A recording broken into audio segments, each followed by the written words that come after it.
আমার যা ব্যক্তিগত কাজগুলো আছে, আমার যে সংসারে যা কাজকর্ম আছে, আমি না কখনো এই কাজগুলাতে আলসেমি করতে পছন্দ করি না, বা আমি অলস মেয়েও না, বা আমি কখনো আলসেমি করতামও না। কিন্তু ইদানিং না আলসেমি আমার মনে হয় যে খুব ভর করতেছে।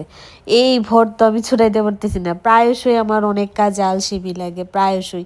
যেমন এই বাজার সদাইগুলো ও গতকালকে রাত্রে নিয়ে আসছে, আর আজকে দুপুর হইতেছে, আমি এখনো পর্যন্ত এগুলো গুছাই নাই। এই যে এখন নিয়ে বসলাম, এই ব্যাগ খুললাম, এখন হচ্ছে এগুলো গুছাবো। তো দেখাই কি কি নিয়ে আসছে। আমি লিস্ট করে দিছিলাম কি কি আনতে হবে।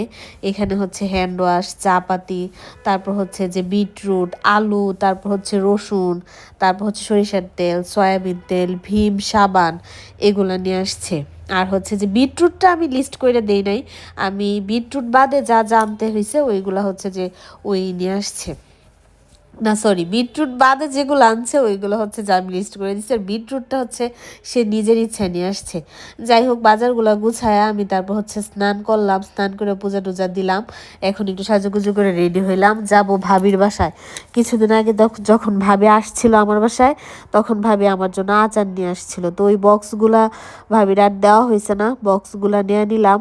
আর হচ্ছে যে আমি ভাই যে কক্সবাজার থেকে আচার নিয়ে আসছে, তো ভাই যা যা আচার নিয়ে আসছে আমি হচ্ছে যে সব ধরনের আচারই ভাবির জন্য এখানে নিয়ে নিতেছি, ভাবিরেও একটু দিয়ে আসবো। আমি শুটকিও নিতে চাইছিলাম, কিন্তু ওই দিন আমার একজন না বেশ কয়েকজনই ব্লগে বলছে যে আমি এই সিচুয়েশনে যেন আমি শুটকি নিয়ে যেন আমি ঘোরাঘুরি, মানে শুটকি নিয়ে যেন আমি যাতায়াত না করি।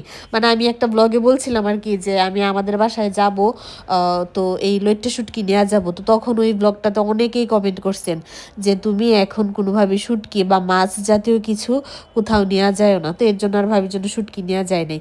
যাই হোক, তো ভাবির বাসায় গিয়ে ভাবির সাথে একটু গল্প টল্প করে দেখা কইরা আয়সা পড়ছি বাসায়। পিঠ এত ব্যথা করে ইদানিং, পিঠ আর কোমর অনেক বেশি ব্যথা করে, তো আমার মনে হইতেছিল যে আমি আর পারতেছি না।